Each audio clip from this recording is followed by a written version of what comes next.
কোরবানির পশুর চামড়া সংগ্রহ নিয়ে বিস্তারিত জানাতে কুষ্টিয়া ও সাভার থেকে যুক্ত হচ্ছেন নাহিদ হাসান তিতাস এবং দেওয়ান ইমন। শুরুতেই যাচ্ছি কুষ্টিয়ায় নাহিদের কাছে। নাহিদ, চামড়ার দাম নিয়ে ক্রেতা বিক্রেতাদের প্রতিক্রিয়া কি জানাবেন?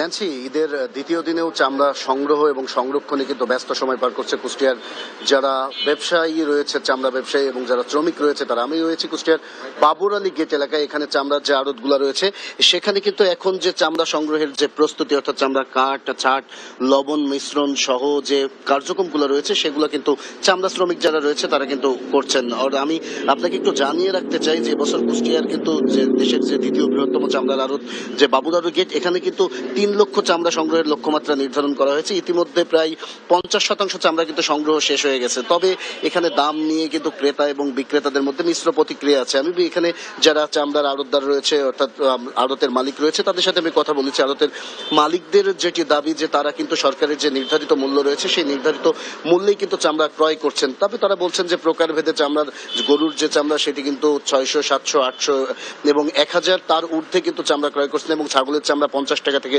শুরু করে 100 টাকা পর্যন্ত কিন্তু তারা ক্রয় করছেন। তবে তাদের মধ্যে কিন্তু কিছুটা ক্ষোভ রয়েছে। এবছর যে চামড়া সরকার যে মূল্য নির্ধারণ করে দিয়েছে এই নির্ধারিত মূল্য নিয়ে কিন্তু তাদের মধ্যে ক্ষোভ রয়েছে। তারা বলছে সরকার যে নির্ধারিত মূল্য নির্ধারণ করে দিয়েছে এই মূল্য কিন্তু সামঞ্জস্য হয়নি। অর্থাৎ তারা এই দামে চামড়া কেনার পরে যে লবণ মাখানো, শ্রমিকের মজুরি দেওয়ার পরে কিন্তু তারা ট্যানারিতে আসলে এই চামড়াগুলা সঠিক দামে বিক্রি করতে পারবে কিনা তা নিয়ে কিন্তু তারা কিছুটা হলেও শঙ্কিত রয়েছে। তবে যারা ক্রেতা বিক্রেতা রয়েছে, আমি বিক্রেতাদের সাথে কথা বলেছি, চামড়া বিক্রেতাদের সাথে, তারা কিন্তু বলছে আবার অন্য কথা। তারা বলছে তারা কিন্তু ন্যায্য যে মূল্য চামড়া সেটি কিন্তু তারা পাচ্ছে না।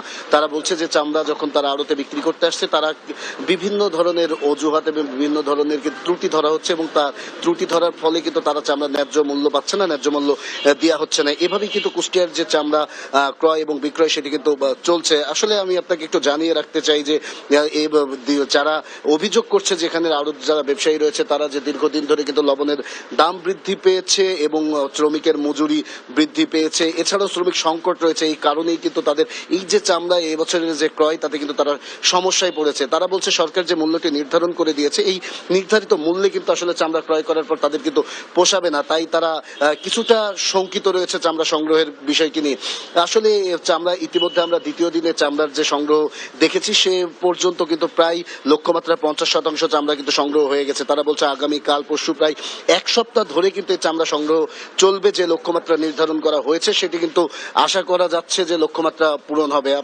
আপনাকে একটু জানিয়ে রাখতে চাই যে দেশের দ্বিতীয় বৃহত্তম চামড়ার আড়ত কিন্তু এই কুষ্টিয়ার বাবুর আলী গেট। আসলে এখানে যারা ব্যবসায়ী রয়েছে তারা চামড়া এখন পর্যন্ত সংগ্রহ করছেন। সংগ্রহ করার পর চামড়া যে কাটা, ছাটা এবং লবণ যে মিশ্রণ সেগুলো কিন্তু করে যাচ্ছেন। সর্বশেষ আমি এতটুকুই বলতে পারি যে আগামী 1 সপ্তাহের মধ্যে যে 3 লক্ষ চামড়া সংগ্রহের যে লক্ষ্যমাত্রা কুষ্টিয়ায় নির্ধারণ করা হয়েছে সেটি কিন্তু পূরণ হবে বলে এখানকার ব্যবসায়ীরা আশা করছেন। এই ছিল কুষ্টিয়া থেকে চামড়া নিয়ে আমার কাছে সর্বশেষ খবর। আমি চলে যাচ্ছি সাভারে, সেখানে রয়েছেন সহকর্মী ইমন।